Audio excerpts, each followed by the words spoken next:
Urdu ocean کے معزز ناظرین السلام علیکم۔ شام کا وقت اور میں سائیکل پر سوار گاؤں کی نہر کے ساتھ واقع کچی سڑک پر اپنی سوچوں میں گم چلتا جا رہا تھا کہ اچانک مجھے چکر سا آ گیا اور میں سائیکل سمیت نہر میں جا گرا اور پانی میں ڈوب گیا۔ میں نے بہت ہاتھ پاؤں مارے اور کنارے کی طرف جانے کی کوشش کی، مگر پانی کے زور کے آگے میری ایک نہ چلی۔ حالانکہ میں 20 سال کا جوان لڑکا تھا، لیکن شاید میری موت ایسے ہی لکھی تھی۔ میرے پیٹ میں پانی بھر گیا اور مجھے چکر آنے لگے۔ میں نے بے بس ہو کر خود کو حالات کے سپرد کر دیا۔ پھر مجھے کچھ ہوش نہ رہا۔ پتہ نہیں وہ کون سا پہر تھا جب میری آنکھ کھلی۔ میں نے خود کو مکمل اندھیرے کمرے میں پایا۔ اٹھنے کی کوشش کی تو پتہ چلا کہ میرے پاؤں بندھے ہوئے ہیں۔ مجھے فوراً گڑبڑ کا احساس ہوا۔ کہیں میں قبر میں تو نہیں ہوں؟ یہ سوچ کر میں شدید گھبرا گیا۔ مجھے سانس لینے میں دقت پیش آ رہی تھی۔ ہاتھ لگا کر دیکھا تو میری ناک میں خوشبو لگی روئی بھی ٹھونسی گئی تھی۔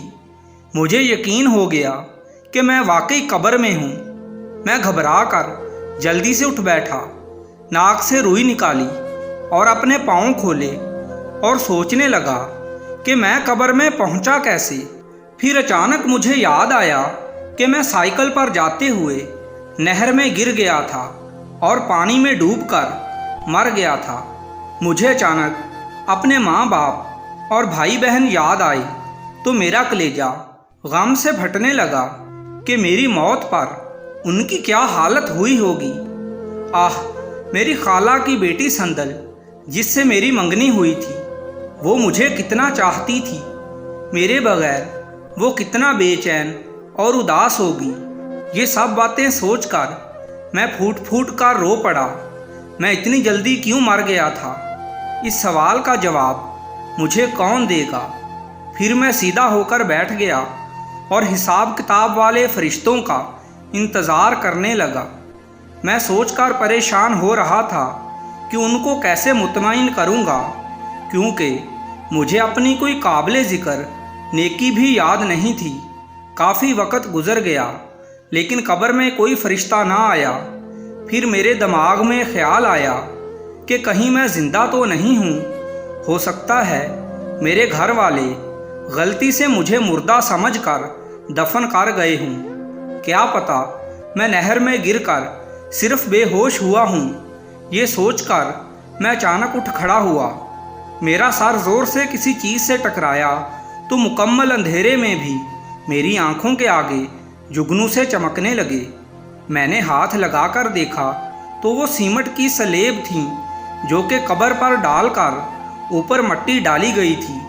میں نے دونوں ہاتھ اوپر کر کے زور لگایا، لیکن وہ سیمٹ کی سلیب اپنی جگہ سے ذرا نہ ہلی۔ اب میں نے پاگلوں کی طرح سلیب کے ایک کونے سے مٹی کھرچنی شروع کر دی۔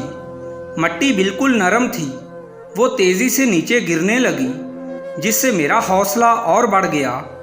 تازہ مٹی کی خوشبو سے پتہ لگ رہا تھا کہ مجھے دفن ہوئے زیادہ دیر نہیں ہوئی۔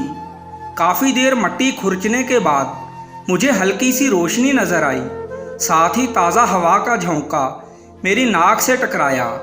اب میں نے مزید جوش سے یہ کام شروع کر دیا۔ اگلے 15-20 منٹ بعد میں قبر سے باہر آ چکا تھا۔ میں نے کفن کو اچھی طرح جسم پر لپیٹ لیا اور قریب ہی واقع نلکے سے ٹھنڈا پانی پیا تو میری جان میں جان آئی۔ شام کا وقت تھا۔ میں سر جھکائے گھر کی طرف جا رہا تھا۔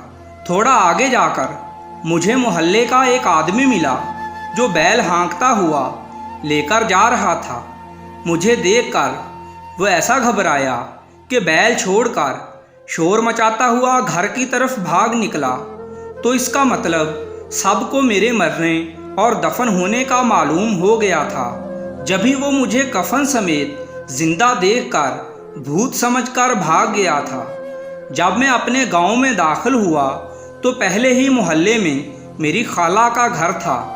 میں نے سوچا کہ پہلے خالہ سے ملتا جاؤں، ساتھ ہی اپنی منگیتر سندل کو بھی دیکھ لوں گا۔ مجھے زندہ دیکھ کر وہ کتنی خوش ہوگی۔ میں جیسے ہی ان کے گھر میں داخل ہوا، صحن میں کوئی بھی نہیں تھا۔ شاید وہ سب گھر والے میرے مرنے کا افسوس کرنے ہمارے گھر گئے ہوئے تھے۔ میں نے آگے جا کر کچن میں جھانکا تو میری منگیتر آٹا گوندھ رہی تھی، ساتھ ساتھ رو بھی رہی تھی۔ جیسے ہی اس کی نظر مجھ پر پڑی، پہلے تو اس نے الٹے ہاتھوں سے اپنی آنکھیں مل کر غور سے مجھے دیکھا، پھر وہ دھڑام سے گوندھے ہوئے آٹے پر گر گئی اور بے ہوش ہو گئی۔ میں جلدی سے وہاں سے نکلا اور لوگوں کی نظروں سے بچتا بچاتا گھر پہنچ گیا۔ ہمارا گھر رشتہ داروں سے بھرا پڑا تھا۔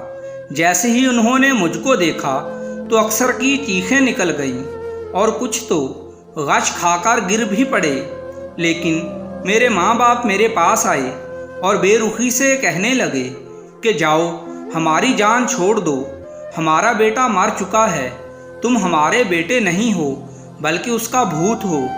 میں نے ماں باپ کی بہت منتیں کیں، ان کو یقین دلانے کی کوشش کی کہ میں کوئی بھوت نہیں ہوں بلکہ تمہارا بیٹا ہی ہوں، لیکن نہ تو کسی نے میری بات کا یقین کیا، نہ سیدھے منہ مجھ سے بات کی، بلکہ مجھے کہنے لگے کہ تم واپس چلے جاؤ، ہم قرآن خوانی کروائیں گے تاکہ تمہاری بے چین روح کو سکون آ جائے۔ اپنی بے بسی پر میرا دل خون کے آنسو رو رہا تھا۔ میں مایوس ہو کر اپنے گھر سے نکل آیا اور رات کے اندھیرے میں چلتا چلتا ایک دوسرے گاؤں کی مسجد میں جا پہنچا۔ دروازہ کھلا دیکھ کر اندر صحن میں داخل ہو گیا۔ بھوک سے میرا برا حال تھا۔ مسجد کے صحن میں کوئی مسافر بیٹھا روٹی کھا رہا تھا۔ میں سیدھا جا کر اس کے پاس بیٹھ گیا اور اس سے روٹی چھین کر بھوکوں کی طرح کھانے لگا۔ وہ تو پہلے ہی کفن پوش کو دیکھ کر ڈرا ہوا تھا۔